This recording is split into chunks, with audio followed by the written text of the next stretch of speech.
English is constantly evolving, and with the popularity of social media, more and more people have started to use English.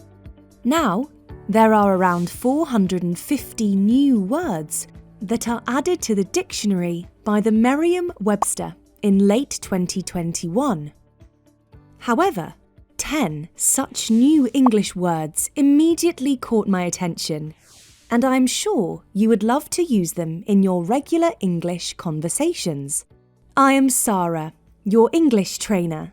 If you are new to the channel, like, share and subscribe so that you don't miss my new English lessons. Let's get started. Number 1, am I right? Am I right? Now this is shortened for am I right?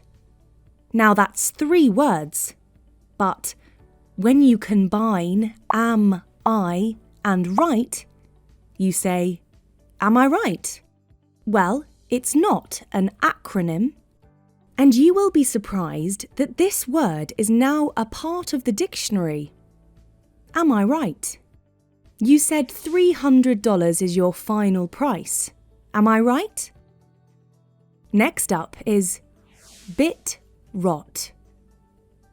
Bit rot.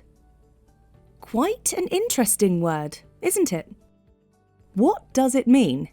When some digital information, such as a video, an image, a PDF file, an audio file, that cannot be read or accessed, it's called bit rot. It means you cannot open that file on your phone or computer. I am sure you might have experienced that. So, now you have a word to describe it. For example, the file you sent last night is a bit rot. Could you send it again? Bit rot. Here's the next one. Copypasta. Copypasta. When something has been copied and spread widely on social platforms, it's called copypasta. If you see some Instagram reels or TikTok videos, like the recent viral trend, a lock screen video, where people record themselves with a phone's lock screen as a background, that's one good example of copypasta. For example, the Instagram reels these days are flooded with many copypastas. Up next, I have Makerspace. Makerspace. It's one word. Makerspace. It's a place where people come together to create or invent something.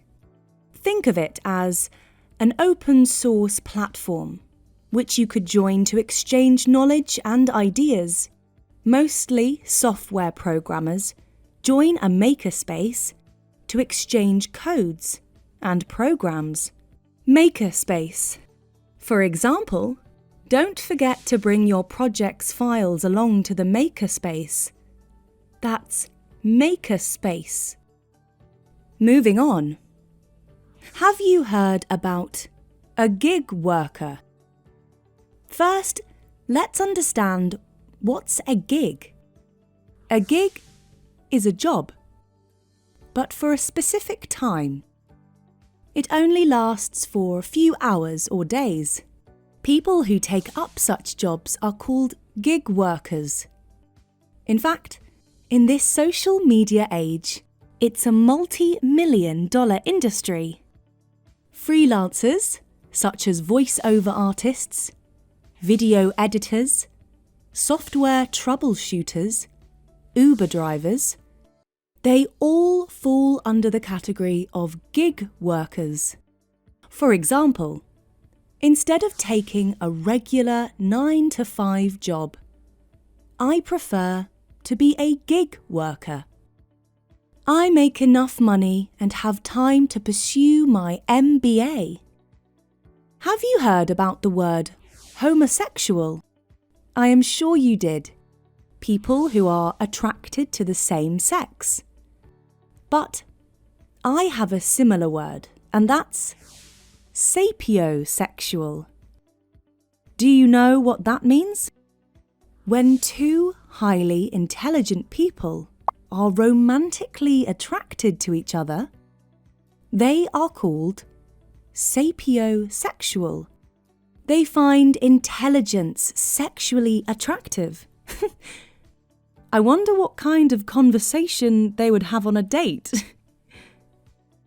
I met one PhD student from Germany who told me that he was sapiosexual. Here's the next one. Folx. Folks. Now, it seems like a new word, but it isn't. It's indeed a new way to write folks. Folks means people, but people that belong to a particular group, such as your college folks, a group from your college. But folks means to include all groups of people. Maybe all college groups. That's folks. For example, there are a lot of folks who would disagree with me. You are trying to say a lot of people in general would disagree with you. I hope you got it. See? I told you. English is always evolving. Next up is Deplatform. And it simply means to ban a user on a specific platform or a website because they do not follow the guidelines. So many YouTube channels and Instagram accounts are deplatformed as they violate the policies set by these social media sites. For example, if you post or upload offensive content on social media sites, you will be deplatformed. Hygge. Hygge. I love this word. It describes a feeling of coziness. When you light candles at home, how do you feel?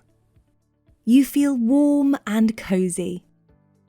It feels comfortable and relaxed. That's exactly what this word means. Hygge. Isn't it a great word?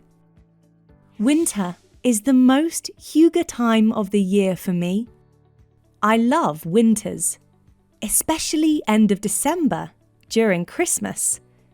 It feels quite cozy and warm. And the last word on my list is long hauler.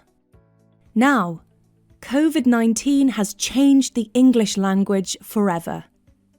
Though long hauler is used to refer to someone experiencing the after effects of any serious illness, this term skyrocketed from medical jargon and became popular in the middle of the 2020 COVID-19 pandemic. It could also mean someone who remains involved in an activity for a very long time. Could be a job, a relationship, or it could also mean something that remains efficient for a very long time. Most German car engines are designed as highly efficient long haulers. Only invest in real estate if you are a long hauler.